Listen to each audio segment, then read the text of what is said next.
Hi viewer, நான் உங்கள் doctor Kumar பேசுகிறேன். இன்றைக்கி நம்ம நிகழ்ச்சியில் பார்க்கக்கூடிய ஒரு தலைப்பு பார்த்திங்கன்னா, சிலவங்க எங்கே போனாலும் சரி டக்குன்னு நோய்வாய் பட்டுருவாங்க.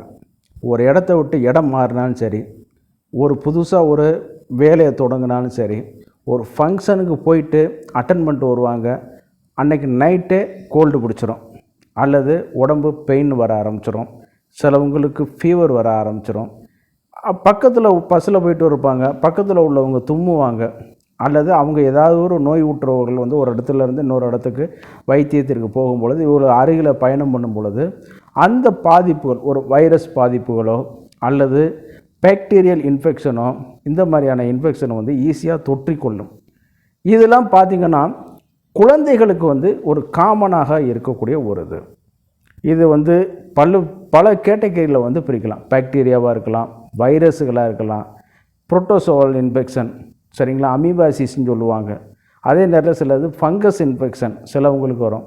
ஆமாம், சிலவங்களுக்கு அந்த இந்த தொடுவதன் மூலமாக கூட கான்டாக்டுவல் இன்ஃபெக்ஷன், அதே மாதிரி ட்ராப்லெட் இன்ஃபெக்ஷன் அப்படின்னு சொல்லக்கூடிய ஒரு இதெல்லாம் வரக்கூடிய இதெல்லாம் பார்த்திங்கன்னு கேட்டிங்கன்னா, இவங்களுடைய நோய் எதிர்ப்பு தன்மை குறைவாக இருக்கக்கூடிய ஒரு இதெல்லாம் தெரிஞ்சு தான் நம்ம மருத்துவத்தில் பார்த்திங்கன்னா, ஆங்கில மருத்துவமாக இருக்கட்டும், இந்திய மருத்துவம், சித்தா, ஆயுர்வேதா, யுனானி மருத்துவமாக இருக்கட்டும், அவர்களுடைய பாடத்திட்டத்தில் சோசியல் ப்ரிவென்டிவ் மெடிசன் சொல்லிட்டு ஒரு சப்ஜெக்டே வச்சுருக்காங்க. சரிங்களா? அதாவது இது பார்த்திங்கன்னா ஒரு கண்டேஜியஸாக இருந்தாலும் சரி, இதெல்லாம் சோசியல் மெடிசன்னாக வரக்கூடிய ஒரு டிசீஸு, அந்த இதெல்லாம் வரக்கூடியனால தான் இந்த ஒரு பாடத்திட்டமே வச்சுருக்காங்க. சரிங்களா? இது இல்லைன்னா இந்த மாதிரி வச்சுருக்க மாட்டாங்க. கண்டிப்பாக ஒரு மனிதருக்கு இன்னொரு மனிதர்களுக்கு பரவிட்டே இருக்க வைக்கக்கூடிய ஒரு வியாதிகள். இந்த வரும்பொழுது நம்மளுடைய நோய் எதிர்ப்பு தன்மையை நம்ம எப்படி வலுப்படுத்தி கொள்ளலாம்? இது நம்ம இதிலே பார்த்திங்கன்னா, நம்ம குடும்பத்திலே கண்டிப்பாக வீட்டில் ஒரு ஆள் இருப்பாங்க. சரிங்களா? இப்போ நம்ம ஒவ்வொரு இதாக சில எக்ஸாம்பிளோடு பார்ப்போம். சரிங்களா? இப்போ நம்ம சொல்கிறோம் ஃபங்கல் இன்ஃபெக்ஷன் சொன்னோம். அது எப்படி சார் இன்னொரு ஆள்கிட்ட இருந்து இன்னொரு ஆளுக்கு பரவும், இன்னொரு ஆளுக்கு பரவாமலே இருக்குது அப்படிங்கிற ஒரு கேள்வி வரும். ஃபார் எக்ஸாம்பிள், ஒரு ரூம்மேட்டில் எல்லோரும் இருப்பாங்க. இந்த ஒருத்தருக்கு படர் தாமரை வந்திருக்கும். வந்துச்சுன்னு பார்த்திங்கன்னா, அதில் கொஞ்சம் மேக்சிமம் எல்லாருக்கும் வருவதற்கு வாய்ப்புகள் இருக்கும். ஒரு சில ஆளுக்கு வராமல் இருக்கும். சரிங்களா? அவங்க அதுக்கான நோய் எதிர்ப்பு சக்தியை பெற்றிருப்பாங்க. சிலவங்களுக்கு நோய் எதிர்ப்பு சக்தி குறைவாக இருக்கிறனால இவங்கள அது அட்டாக் பண்ண ஆரம்பிச்சிருக்கும். இது ஃபங்கஸுக்கு. அதே நேரத்தில் புரோட்டோசோவா இன்ஃபெக்ஷன் சொல்லுவோம், அமீபாசிஸ்லாம் சொல்கிறோம் பார்த்தீங்களா? இதெல்லாம் பார்க்கும்பொழுது இந்த வாயில் எச்சு டம்ளர் வச்சு குடிக்கக்கூடிய ஒரு இது, பழைய ஊசி போன சட்னி, இதெல்லாம் பார்த்தோம்னா சிலவங்க எடுத்து சாப்பிடுவார்கள். அவங்களுக்கு ஒன்றும் செய்யாது. நம்ம போய் யாரோ வச்ச டம்ளரில் தண்ணி குடிச்சிட்டு வந்திருப்போம். பார்த்திங்கன்னா அந்த அமீபா இன்ஃபெக்ஷன் நம்மளுக்கு வர ஆரம்பிச்சுக்கிறோம். அந்த நீச்சல் குளம், காமனாக உள்ள நீச்சல் குளத்தில் வரும்பொழுது எல்லோரும் குளிச்சுட்டு அம்பால் நல்லா விளையாடிட்டு போயிருப்பாங்க. ஆனால் நம்மளுக்கு அமீபாசிஸ் இன்ஃபெக்ஷன் தொற்றிக்கொள்ள ஆரம்பிக்கும். இதெல்லாம் நான் சில எடுத்துக்காட்டுகளோடு சொல்ல வரேன். அதே நேரத்தில் மஞ்சக்காமாலை வைரஸ், ஒரு கூட்டத்தில் எல்லோரும் நல்லா போயிட்டுருப்பாங்க. நம்ம அந்த கூட்டத்தில் நம்ம இது பண்ணிகிட்டு போகும் பொழுது அதில் ஈஸியாக பரவ ஆரம்பிக்கிறோம். ஆனால் மிச்சவர்களுக்கு பரவாது. யாருக்கு அந்த இம்யூனிட்டி தன்மை கம்மியாக இருக்கிறதோ அவர்களுக்கு ஈஸியாக பாதிச்சிருது. அதே இதில் பார்க்கும்போது இந்த ஹெலிகோபாக்டீரியோ பைலோரின்னு சொல்லக்கூடிய ஒரு பாக்டீரியா இருக்குது. அல்சரை தோற்றுவிக்கக்கூடிய பாக்டீரியாக்களை, குடல் புண்களை தோற்றுவிக்கக்கூடிய பாக்டீரியாக்களை முக்கியமான இடத்த வைக்குது. இது ஒரு ஆசிட் பாஸ்ட் பேசில், ஆசிட்லேயும் வளர்ந்துக்கிறோம், பேஸ்லேயும் வளர்ந்துக்கிற ஒரு சூழ்நிலை இருக்கிறனால ஈஸியாக அதை எராடிகேட் பண்ணக்கூட முடியாது. அந்த அளவுக்கு ஒரு ஸ்ட்ராங்கான பாக்டீரியா என்னான்னு கேட்டிங்கன்னா, இந்த அல்சர் பேஷண்ட்டுகளுக்கெலாம் உங்களுக்கு நல்லா கவனித்து பார்த்திங்கன்னா வாயில் ஒரு வாடை வரும். இது அவங்க அந்த டம்ளரில் குடிக்கும் பொழுது மூலமாக இந்த மாதிரி அந்த இது அந்த பாக்டீரியா இன்னொரு ஆளுக்கு இன்னொரு ஆள்கிட்ட கடத்தி போகக்கூடிய வைக்கும். பார்த்திங்கன்னா அந்த இதில் எடுத்து சாப்பிடும் பொழுது கூட நம்மளுக்கு என்னான்னு கேட்டிங்கன்னா, அந்த பாக்டீரியா உள்ளே போய் சில பாதிப்புள்ள அல்சரை உண்டு பண்ணி கொடுக்க வைக்கும். அதே மாதிரி சிலவங்களுக்கு பார்த்திங்கன்னா இந்த பாக்டீரியாலே பார்க்கும் பொழுது நிறைய டிசீஸ் இருக்குது. அந்த காலராவை உண்டு பண்ணக்கூடியது பார்த்திங்கன்னா ஒரு சில ஆளுகளுக்கு கிரியேட் பண்ணி விட்டுட்டு போயிடும். சில ஆளுகளுக்கு கிரியேட் பண்ணாமலே போகக்கூடிய ஒரு இது. சில இம்யூனிட்டி டிசீஸ் வந்து பார்த்திங்கன்னா சில மேசிவாக எல்லாருக்கும் பரவுச்சு. பார்த்தீங்கன்னு கேட்டிங்கன்னா கொரோனா காலகட்டங்களில் நீங்கள் நம்ம எல்லாருமே இப்போ மக்கள் எல்லாருமே நிறைய அவதிப்பட்டாங்க பார்த்தோம். இந்த மாதிரியான அது வந்து பேண்டமிக்கான ஒரு டிசீஸ் மாதிரி உள்ளது. ஆனால் அதுலேயும் இந்த மாதிரியான ஒரு சில பாதிப்புகள் வரும் பொழுது அதே நேரத்தில் வந்து கான்டாக்டுவல் இது கை குலுக்குவதன் மூலமாகவும் சில நோய்கள் வந்து ஒரு ஆளிடம் வந்து ஒரு ஆளுக்கு வந்து ஈஸியாக பரவிக்கிட்டு வரக்கூடிய வாய்ப்புகள் வந்து அதிகம். அதே நேரத்தில் வந்து ட்ராப்லெட் இன்ஃபெக்ஷன், அதாவது தும்முவதன் மூலமாக பக்கத்தில் இருக்கிற ஆளுக்கு வந்து குறிப்பிட்ட ரேடியேஷன் சுற்றளவில் வந்து அது வந்து பரவக்கூடிய ஒரு தன்மை.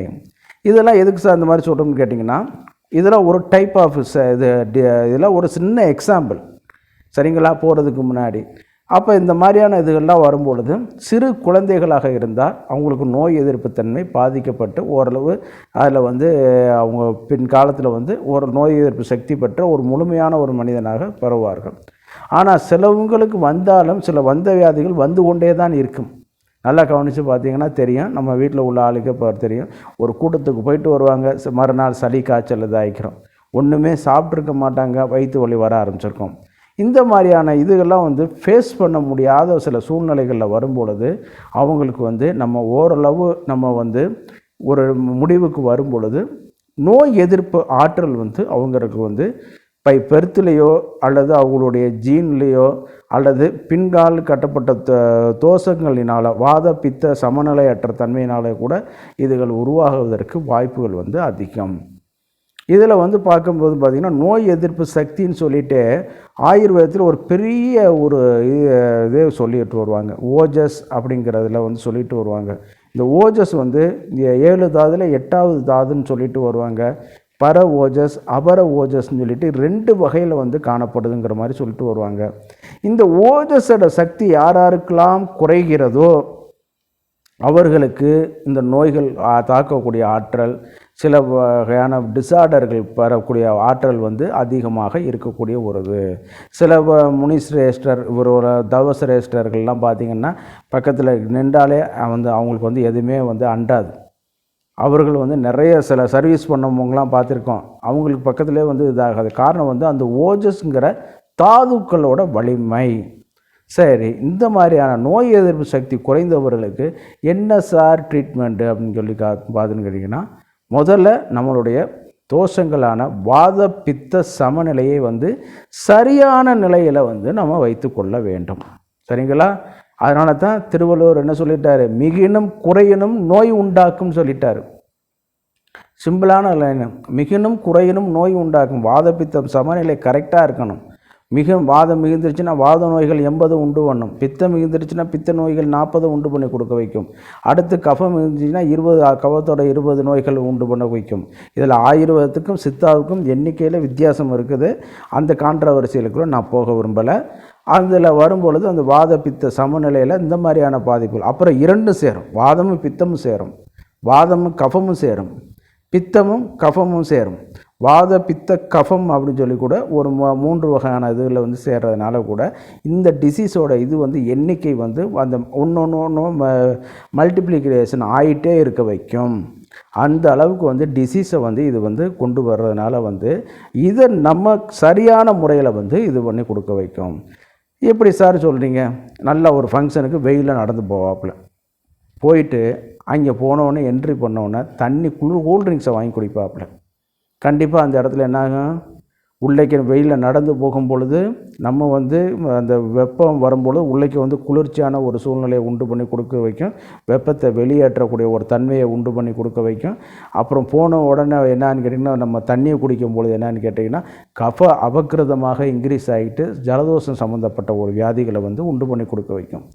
அப்புறம் அங்கே போனோன்னு சில நேரத்தில் வந்து என்னென்னு கேட்டிங்கன்னா ஒரே ஆடல் பாடல் இருக்கும் பொழுது வாத சம்மந்தப்பட்ட நோய்களை வந்து இது பண்ணி கொடுக்க வைக்கும். சில நேரம் வந்து ஒரு பித்தம் சம்மந்தப்பட்ட உணவுகள் இரவு முழுவதும் கண்விழித்தல் அந்த ஃபங்க்ஷனில் இது பண்ணும்போது பித்தம் சம்மந்தப்பட்ட நோய்களை வந்து உண்டு பண்ணி கொடுக்க வைக்கும்.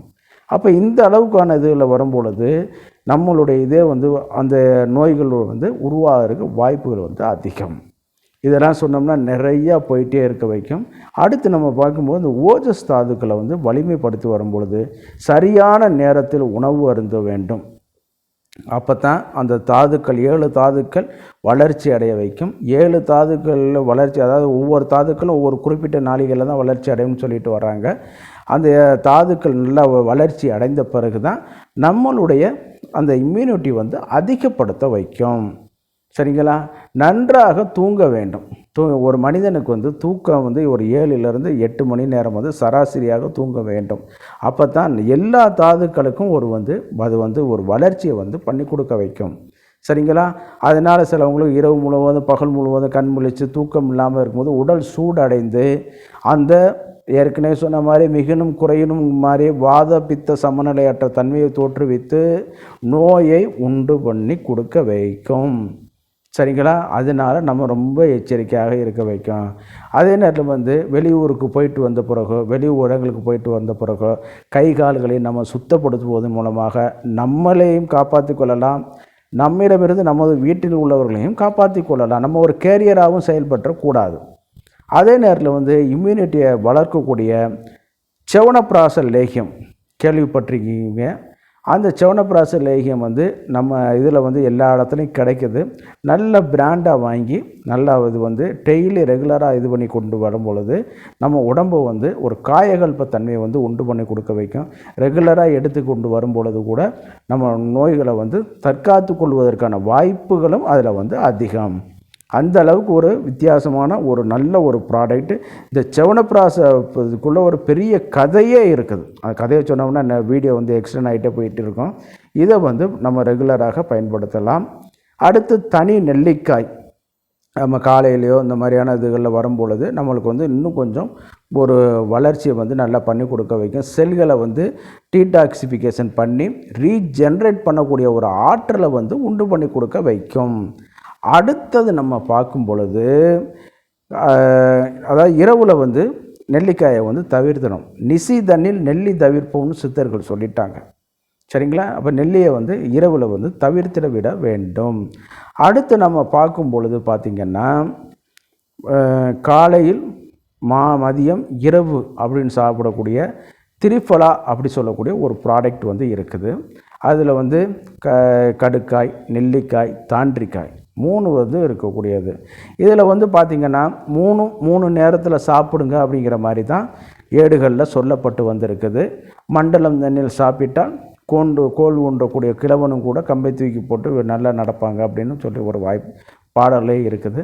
இன்றைக்கி வந்து அதை வந்து நம்ம ஒவ்வொரு டயத்துக்கு நம்ம வந்து அதை ஃபாலோ பண்ண முடியாது. அப்போ இந்த திரிஃபலா மாத்திரையாகவே வர ஆரம்பிச்சிருச்சு. 3 சேர்ந்தது வந்து 500 மில்லிகிராம் மாத்திரையாகவே வர ஆரம்பிச்சது.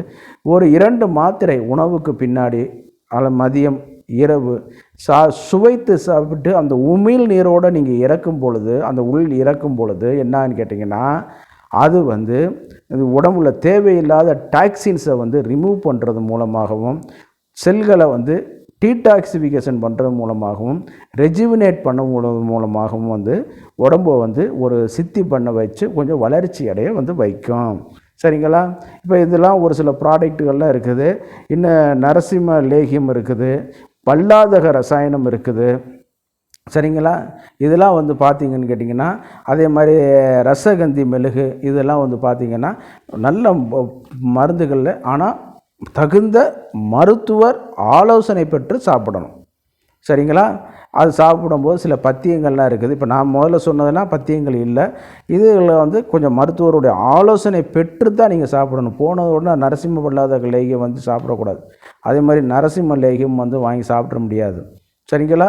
அதே நேரத்தில் வந்து இந்த ரசகந்தி மெழுகும் ஒரு காயகல்பத்துக்கான ஒரு மருந்துகள் தான். பல நோய்களை குணமாக்கக்கூடிய அபூர்வ ஆற்றல் உள்ளது.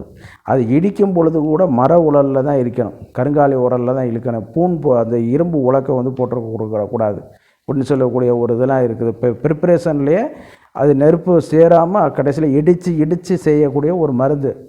அந்த அளவுக்கு உள்ள மருந்து வந்து மருத்துவருடைய ஆலோசனை பெற்று தான் நீங்கள் சாப்பிட வேண்டும். அதில் வரும்பொழுது இந்த டிசீஸுகளை ப்ரிவென்டிவ் பண்ணக்கூடிய ஆற்றலும் வந்து இருக்கிறனால வந்து நீங்கள் வந்து இந்த நோய் எதிர்ப்பு தன்மைகளை வந்து இது பண்ணக்கூடியது. அதே நேரத்தில் நான் சொன்ன மாதிரி தகுந்த நேரத்தில் உணவு அருந்துங்க. நல்லா நிறைய தண்ணீர் குடிங்க. அதே நேரத்தில் நன்றாக தூங்கி எழுந்திரிங்க. குறிப்பிட்ட நேரத்தில் மல ஜலம் கழித்திருங்க. சரிங்களா? அதுவே நீங்கள் கழிச்சாலே உங்களுடைய பகுதி வியாதிகள் வந்து இதாகக்கூடியது. வெளியிடத்துக்கு போயிட்டு வரும்பொழுது கை கால் மூஞ்சி இதுகளை நல்லா சுத்தம் பண்ணி கொள்ள வேண்டும். ஆமாம், பொதுவாக இரவு நேரத்தில் குளித்தவுடன் தூங்குவது இந்த மாதிரியான செயல்கள்லாம் நம்மை தவிர்த்து கொண்டால் நம்மளுடைய நோய் எதிர்ப்பு சக்தி நன்றாக வளரும். சரிங்களா? நான் உங்கள் டாக்டர் குமார். இந்த வீடியோ உங்களுக்கு பிடிச்சிருந்துச்சுன்னா லைக் பண்ணுங்கள், ஷேர் பண்ணுங்கள், மறந்துடாமல் சப்ஸ்கிரைப் பண்ணி ஹெல்ப் பண்ணுங்கள். நன்றி, வணக்கம்.